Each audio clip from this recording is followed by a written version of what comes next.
Hello and welcome back to my channel. As promised, this is the last installment of the Europe trip for this summer's vlogs, and this last stop was Italy.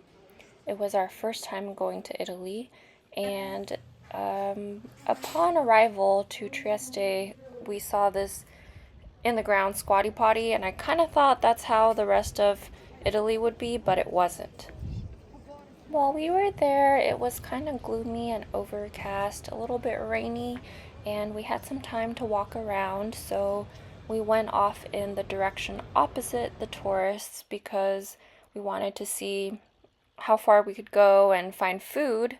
So we found the Eataly of Italy, which is kind of funny because there's a recently opened store that's called Eataly that's really close to where we live, and that's where we go to try Italian foods. And then we found the actual Eataly while in Italy, and we got to try some gelato.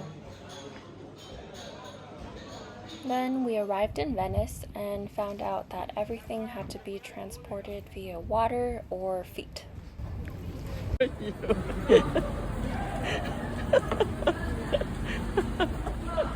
This was near the end of our trip, and it was around then that I realized I messed up. I packed way too much stuff, and because of the weight limit for our luggage, I wasn't sure if we'd be able to make it back without buying another piece of luggage and potentially just having to pay for an extra piece.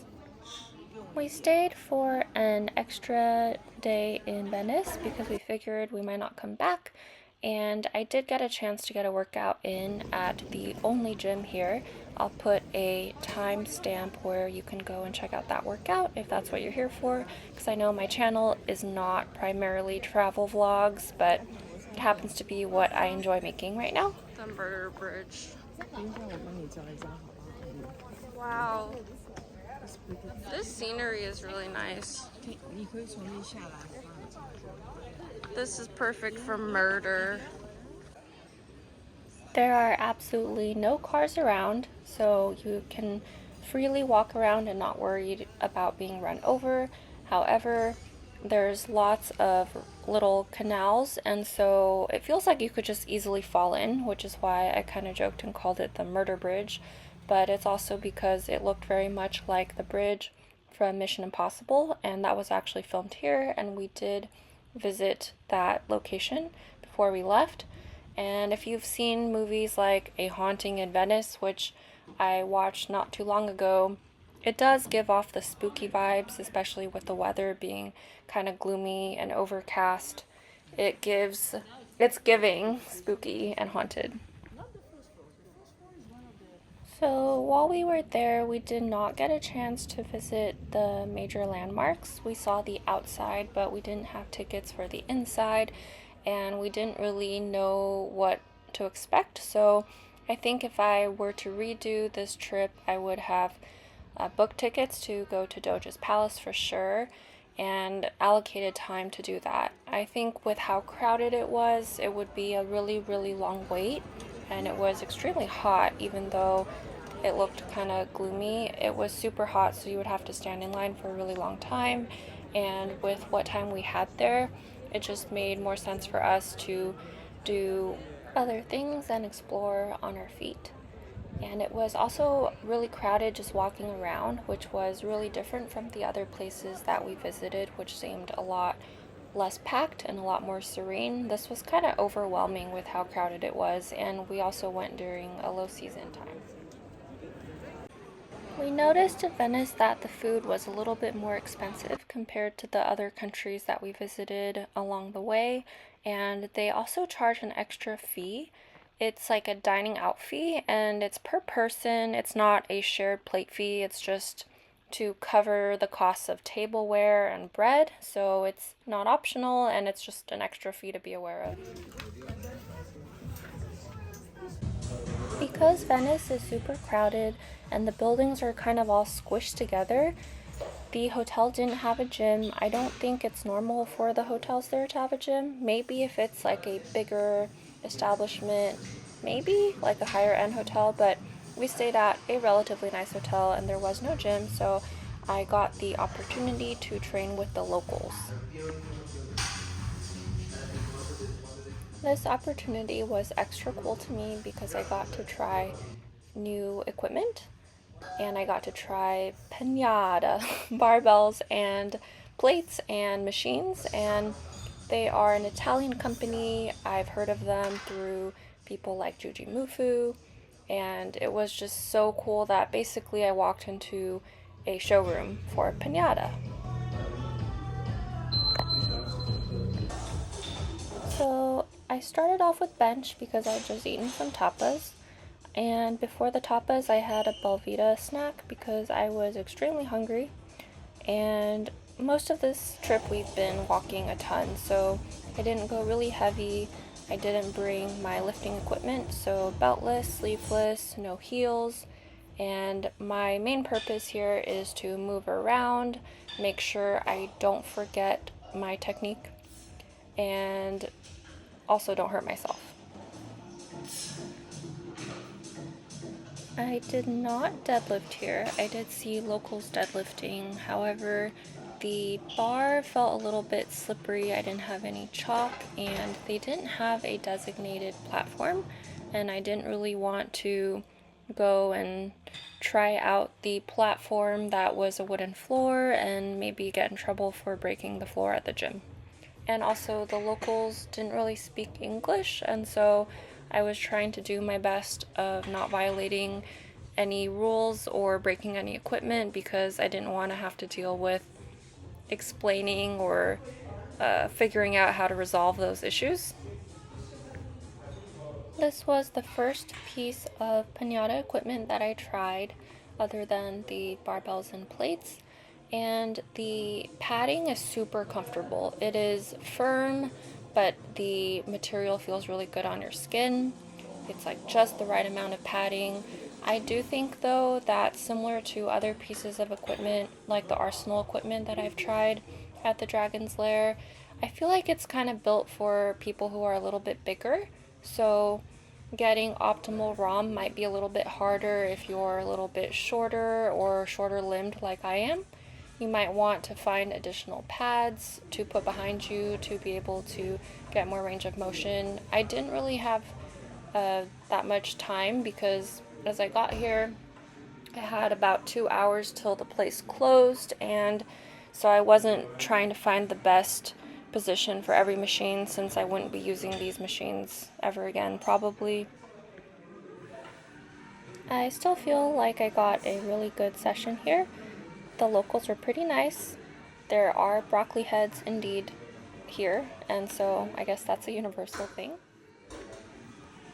I knew this would probably be my only chance to train while in Venice because the next day would be the last full day of sightseeing before we left, and so I tried to hit just about every body part a little bit, and because after that would be another travel day, and so this was kind of like my last day to get a bunch of body parts in before a few days off.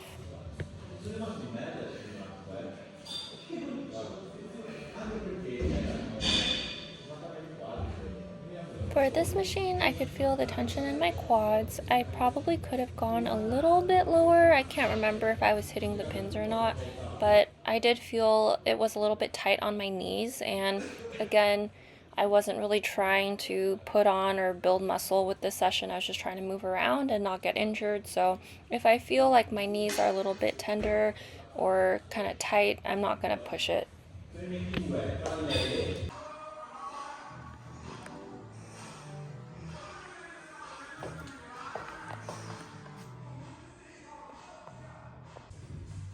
This gym layout was pretty neat.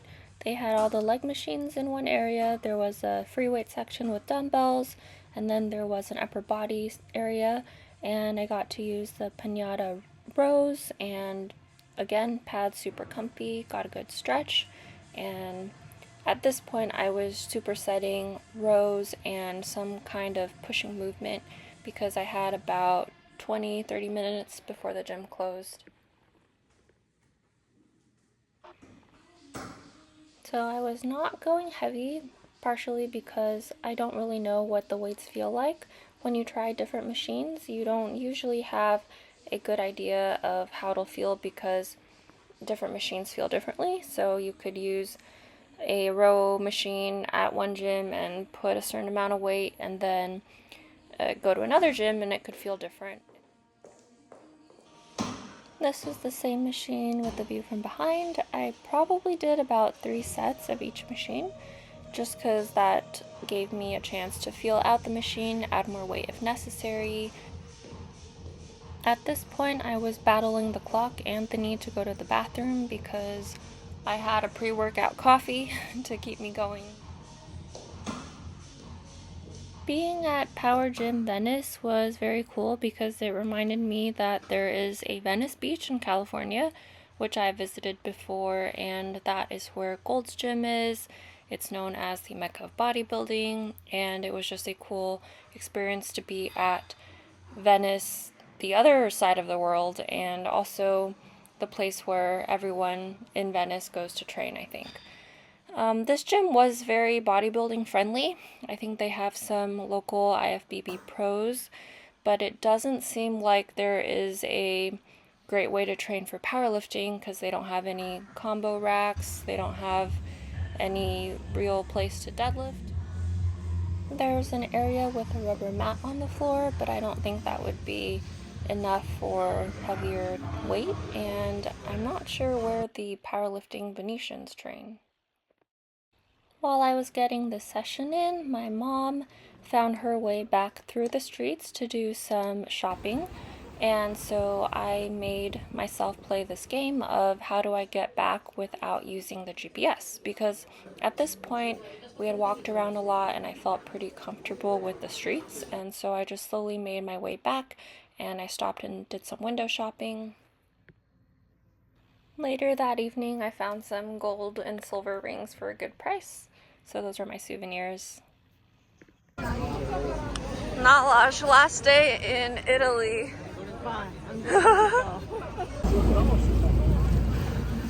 So for our last day, I made our plans. We took a water taxi, and the funny thing about being in Venice is Google Maps will tell you that you can drive around, and it'll show you a route where you can drive through the water.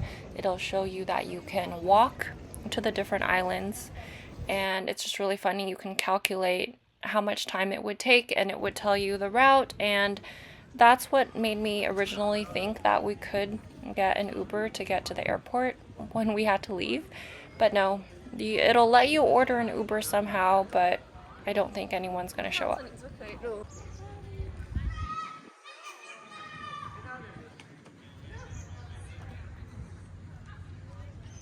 There you can see my mom doing her influencer walk because we saw a couple trying to make a TikTok, and my mom walks with more swag than me. I tried to walk like I was doing a influencer walk, and that footage will not appear because I don't have swag. Some tips if you're doing a self-guided tour to Venice is you can visit Murano or Burano, or you can visit both. Murano is going to be closer to the main island, and therefore it'll be less time spent getting there. If you do go to Burano, you can go to Murano on the way back. I kept getting these kind of mixed up. Burano is going to be very colorful and really pretty, and there's going to be these lovely different colored houses here. Okay. People actually live in those houses, so if you hang out too long, they will come and yell at you. And Murano is known for glass making, so if you're trying to get glass souvenirs or go to workshops that are all about making glassware, you'd want to go there. We finished checking out both the islands, and then we took the water taxi back to the main island, and we took it going the wrong direction, so we got the extended version of the tour back, and we ended up at St. Mark's Square again.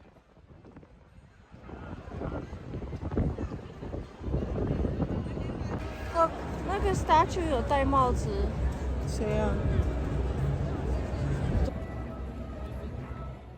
This is me walking with no swag. Honestly, when I walk, I'm just trying not to run into anyone or trip. And I had a few more places I wanted to check off the list before we called it a night. So this is where the last Mission Impossible movie was shot, and I'm not going to give any spoilers on what happened there, but that's a must-see if you're in the area. It's a small bridge, it's not one of the major ones, so you kind of have to go out of your way to find it. This was one of the best meals here. It's squid ink pasta. There's not very much protein, but the pasta tastes really, really good. Would recommend. And then we headed off to Rialto Bridge. And I would have been really upset if we didn't get to see it. We got really lucky because it was kind of on the way back and it was golden hour, so the lighting was really pretty. Then we got our last daily gelato and got ready to say goodbye to Venice. The last few hours were a little dramatic because we had to finish packing and figure out how to board the water taxi.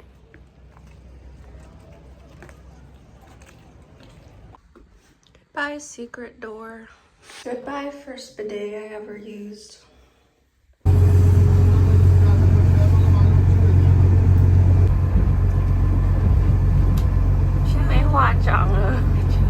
Ready to go home. Luckily, everything went smoothly. I got super sweaty transporting the pieces of luggage throughout the airport, but you know, we made our flight. It all went well. I will be working on my meat prep video, and that should come out shortly. And thank you so much for watching.